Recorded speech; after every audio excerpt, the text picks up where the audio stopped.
Okay, so you go to math, and then you go to log base, and now you just type in what you see. The base is 4. On the inside of the parentheses is x plus 1. On the outside is minus 4. Okay, then you graph it. So once you see the graph, you can kind of see that the asymptote is indeed at -1 because that's where it makes the turn. How can we find some nice points on this function, Kiara? How can we find some nice points? Okay, so now we need to go to second table to find some nice points. If you go to like -1, you see error because there's an asymptote at -1.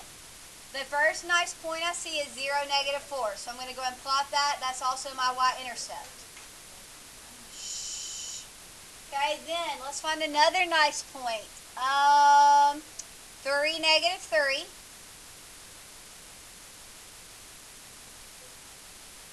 Another nice point. It's not perfect, but everybody should be able to plot 7, -2.5. It's just right 7, down 2.5. And then that's enough to be able to connect them and know what the function's looking like. And then on this side, it approaches the asymptote forever. It goes down forever and approaches the asymptote forever. So that makes the domain what? -1 to infinity. And the range for any logarithmic function is? What's the range for any logarithmic function? -infinity to +infinity.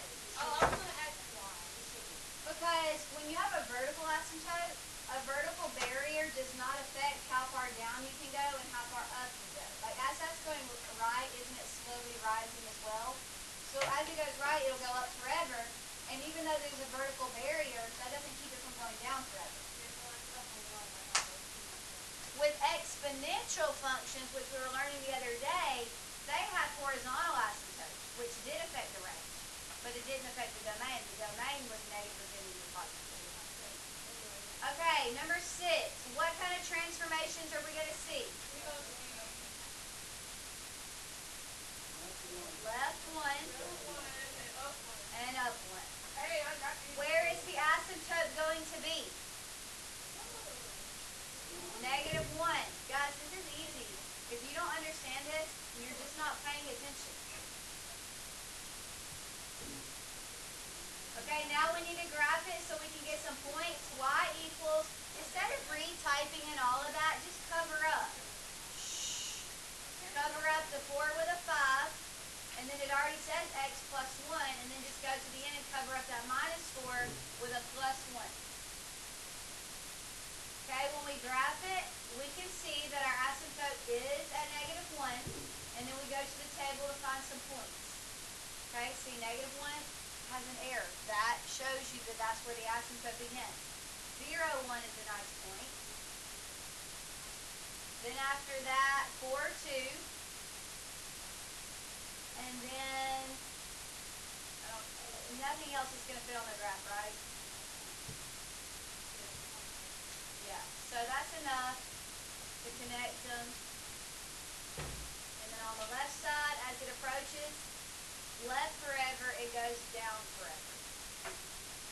Okay, but it can't really go left forever, can it? So as you try to go left, you go down forever. That makes the domain what? And the range? Right, that's the range for all logarithmic functions. Okay, turn to the next page.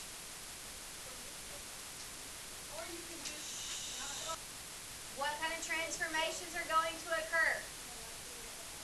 Left 2, up 1. Which is going to place your vertical asymptote where? At -2. So just by knowing that, and before you even put anything on the graph, can't you already tell me the domain? Right, -2 to infinity. And what about the range? Correct, all real numbers. Negative to +infinity. So to get the graph though, you need to graph it and look at the table. Y equals log base 4 of x plus 2 plus 1. Okay, which asymptote's at -2, and also when we go to the table, we see if we go to -2 that that's the first time we see error because it doesn't ever hit the asymptote. The first nice point is at -1, 1, and then 2, 2, and then is there anything else that we can fit on there? I mean, you could graph 6, 2.5. That's not that hard. Right 6 up 2.5. Okay, then draw your line connecting your points, and then approach the asymptote on the left forever. Okay, quickly do number 8 by yourself. You should be done with number 8 by now, so let's look at number 9. What's different about number 9? 3x plus 11. Now, normally, we're able to see where the asymptote is because x plus 2 means everything shifted left 2. So the asymptote's now at -2. But it's not as easy for us to tell when it looks like this. Okay, so just watch for a second. Guys, the entire reason why this shifts left is because if you take x plus 2 and you solve it for x, wouldn't you have to minus the 2 on both sides and you would end up with x equals -2? That's why it shifts left 2, because the x value is really -2. So if we apply that to this, if we take 3x plus 11, set it equal to 0, what would you do first? Subtract the 11, and you would get 3x equals -11. Then to solve for x, what would you have to do? Divide by 3. And so x equals -11/3, which will be much easier for you to know where that is on the x-axis if you change it to a decimal. What is -11/3? 3.666, so we'll round it to 3.7, but it's negative. So what that means is your asymptote is at -3.7.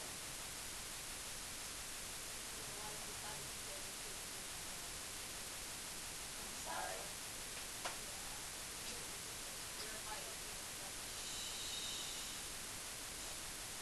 Okay, now we need to graph it. Y equals log base 4 of 3x plus 11, and then on the outside, -5. When you graph it, it appears to have an asymptote at like maybe -4, right? So the only way you would know for sure that the asymptote is really at -3.7 is to do what I did, to solve for x. Okay? No, because look, if you go to the table, it'll show the first error at -4. No, it's not. It's because these are whole numbers. Like if I go to my table settings and I change it to go by point ones, watch what will happen. -3.7 is the first error. It's just in our table, we keep it in whole numbers just to keep it a little bit easier. But do you now see that that's where the asymptote is? That's the first error. Okay, let me change my table back.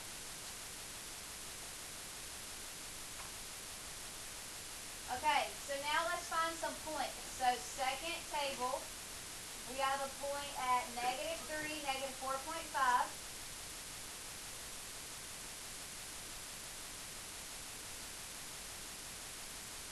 And then I see another nice point,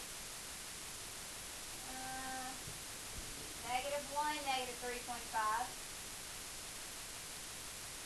And then after that, I don't really like any of the other ones, but let's go further to the right and see if there's anything over there. 7, -2.5. Okay? So it'll look like this. Oops, forgot.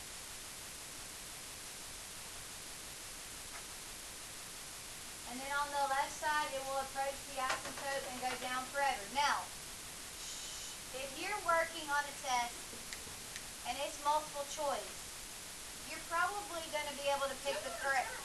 Okay, so like I was trying to say, if this were multiple choice and they just want you to pick the correct graph, and you have 4 different graphs, you're probably going to be able to pick the correct graph even if you don't know that that's the for sure asymptote. But what if they're asking you the domain? And one choice says the domain is -4 to infinity, and one choice says the domain is -3.7 to infinity. That's when know how to find the exact asymptote's location. Because negative 4 to infinity is not correct. It does not go past negative 3.7. And what's the range? Right, that's what it is for all logarithmic functions. Okay, so let's try number 10. 2x plus 2. So to find the asymptote's location, you take that 2x plus 2 and set it equal to 0. Then what would you do? Subtract 2, and you get 2x equals negative 2. Then what do? Divide by 2, and you get x equals negative 1. So that one turned out nice. It's a nice whole number for the asymptote. But you couldn't just see that it's going to shift left 1 just by looking at that. Okay? Now we need to find some points, so we need to graph it.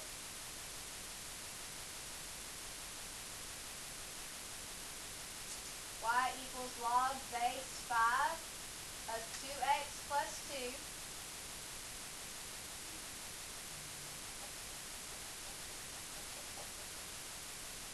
And then on the outside, plus 5. Okay, you can see that the asymptote's a negative 1 because that's where it makes the turn. But then let's find some points. None of these are great, but 0, 5.4, I mean, you all know where to put 5.4. Here's 4, here's 5, there's 6. So wouldn't 5.4 be almost in the middle of those? Okay, then after that, 5, 6.5. And then that's going to be good enough.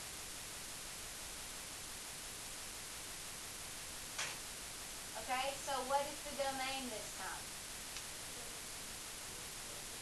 And what is the range?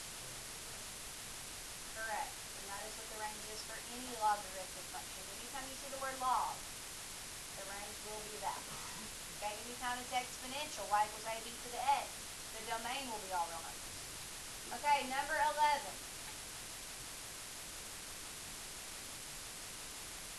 What do I need to do first?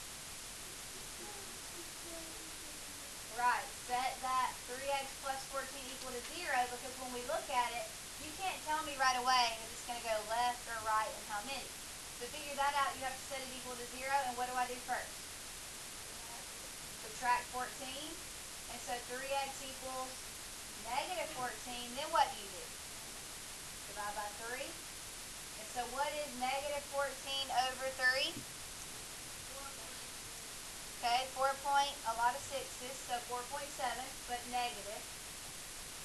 So that means my asymptote is left 4.7, so about right here. Right before the negative 5 line, basically.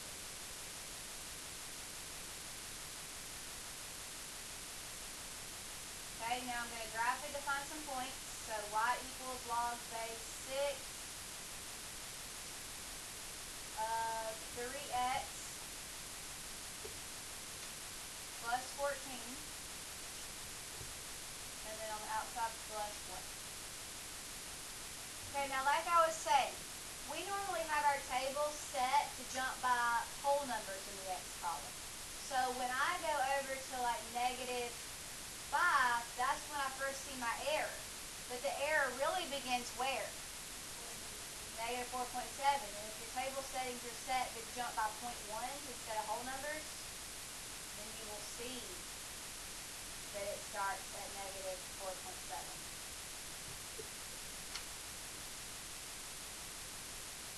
Negative 4.7 error. Okay? But like I said, we normally don't keep our table like that because it's just a lot of numbers.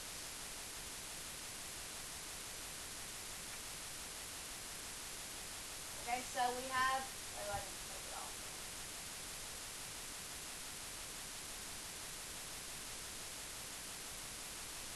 Okay, so we have not a lot of decent points, so we're just going to have to deal with what we've got. We'll put one at negative 3, almost up to 2. So left 3 up 1.89 would be right below the line, the 2 line. Okay, then after that, 1, 2.5, so right 1 up 2.5. And then after